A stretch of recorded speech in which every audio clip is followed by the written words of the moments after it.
Bonjour, il est près de 11 heures du matin, nous sommes le 2 décembre 2014 et je voudrais vous parler du dictionnaire, du rôle du dictionnaire. On nous parle beaucoup aujourd'hui d'Internet, on nous dit voilà, maintenant les gens, ils ont tout de suite sous la main la réponse. Mais ça n'est pas d'hier que ça date.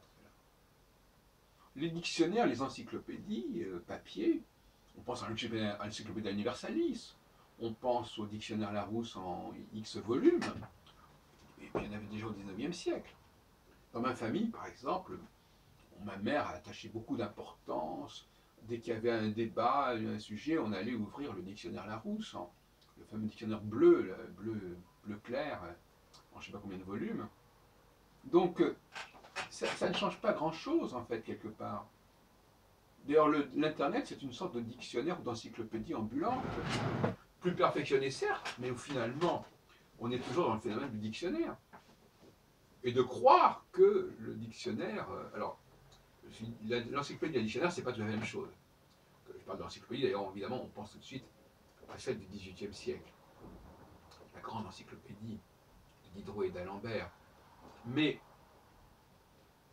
c'est vrai que c'est un vade-mecum important, encore que parfois on ne peut pas les transporter avec soi quand ce sont d'énormes volumes.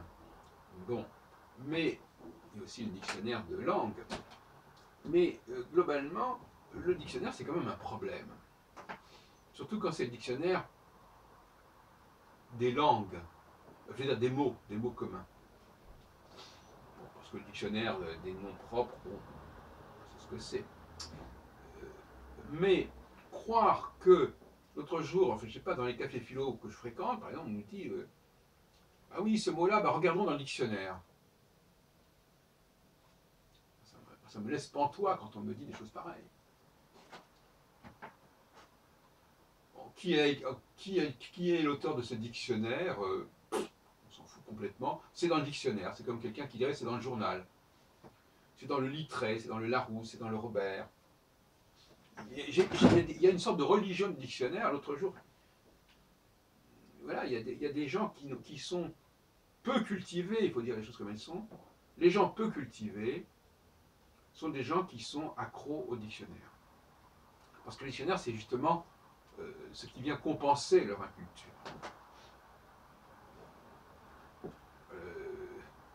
Et c'est vrai aussi quelque part pour Internet. C'est une prothèse pour des personnes qui ont des carences culturelles, des carences pas intellectuelles, mais enfin disons, qui n'arrivent pas par eux-mêmes à penser les choses et qui ont besoin que ce qu'ils disent soit validé par le dictionnaire. J'ai parlé l'autre jour de cette question, de ce besoin de validation. Ah mais je vous dis ça, mais c'est écrit dans le dictionnaire. Donc je ne fais que répéter le dictionnaire. Le dictionnaire, c'est un écrit, c'est pas oral le dictionnaire quand même, globalement, c'est un écrit. Même si on peut le faire parler, on peut avoir des textes. Aujourd'hui, demain, on aura des choses qui parleront, des textes qui parleront. Mais ça, c'est un succès d'année, c'est un expédient, c'est pas le problème.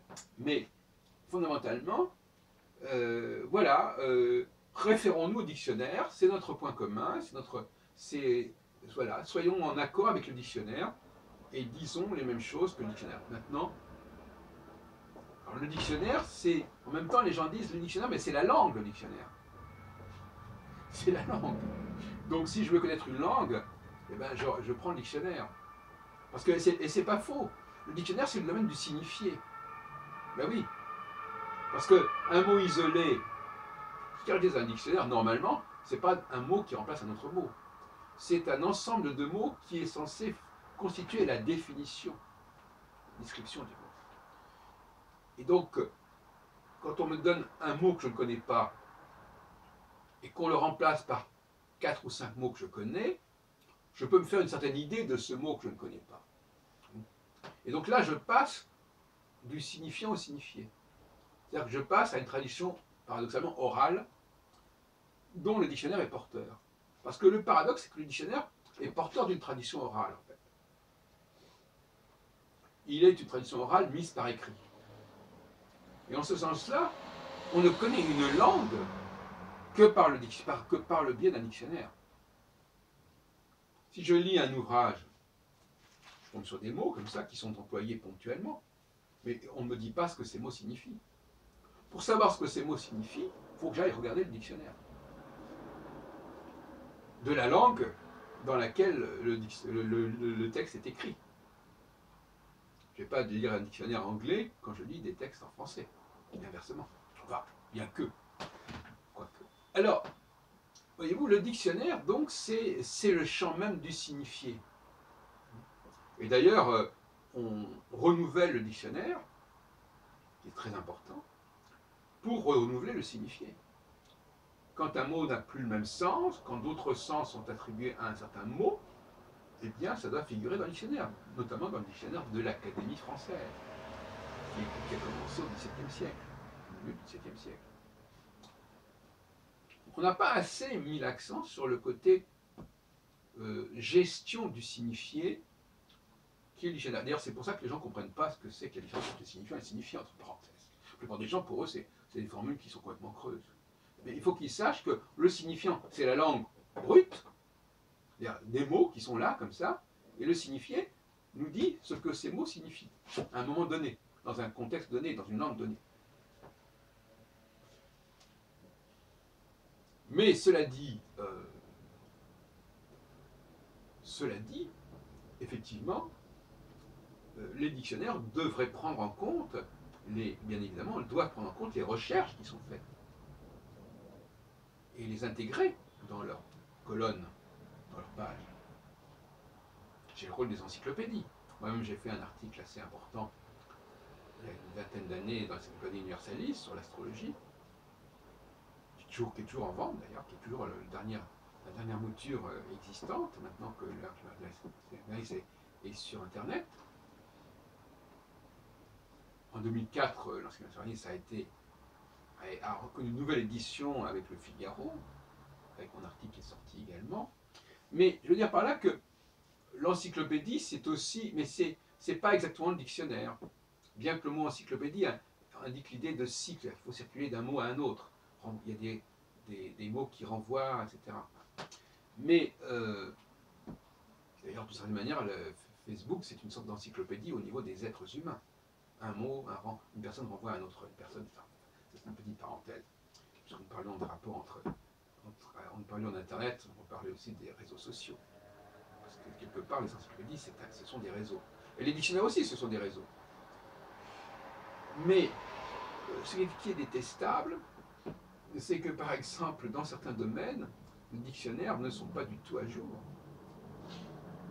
C'est intéressant.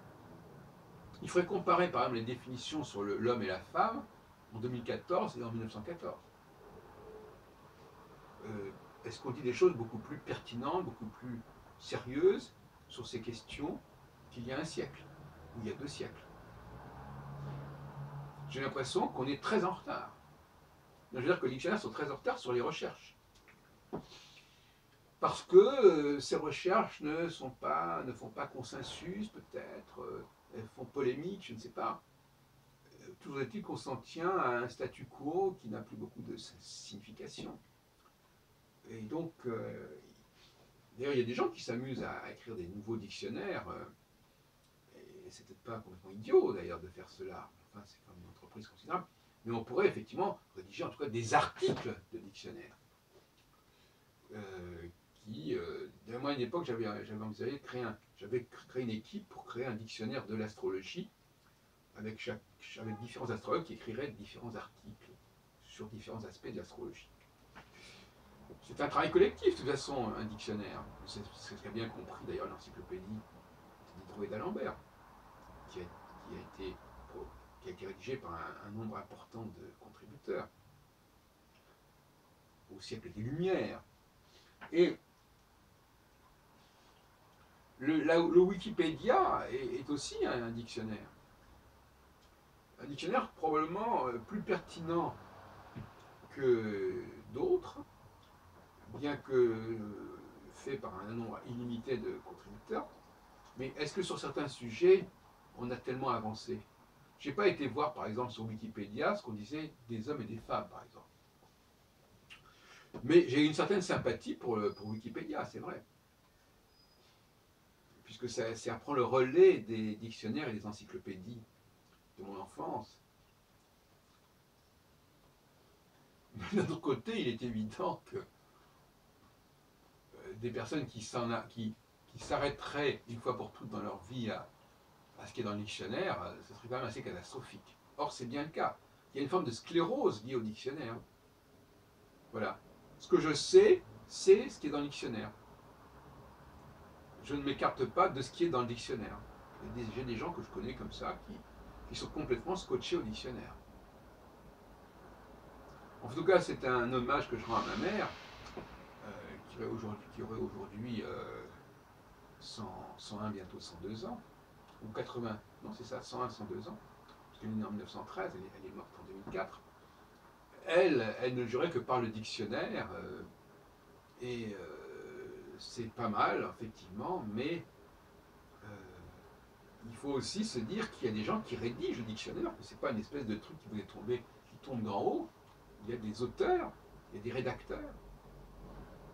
Et au fond, quelque part, l'idéal, n'est-ce pas, au fond, d'écrire soi-même un nouvel article du dictionnaire qui serait le résultat d'une recherche